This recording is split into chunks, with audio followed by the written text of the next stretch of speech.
পরীক্ষা দিলি, পরীক্ষাতে পাশ করলি না কে? আচ্ছা আমি তোমার বুঝাই কইতাছি। 365 দিনে এক বছর, এই 365 দিনের মধ্যে 52 দিন থাকে শুক্রবার, তাহলে আর কয় দিন থাকে? 313 দিন। আচ্ছা ঠিক আছে, 313 দিন। এই 313 দিনের মধ্যে মনে করো শীতকাল, গ্রীষ্মকাল, বসন্তকাল সব কাল মিলাইয়া ছুটি থাকে 50 দিন, তাহলে থাকে আর কয় দিন? 263 দিন।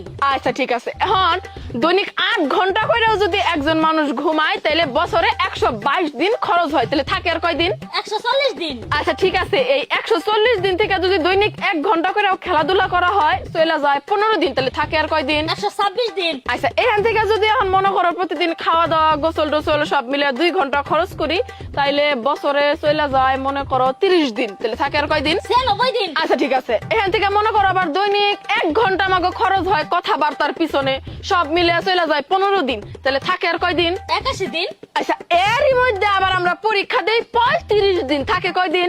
46 দিন।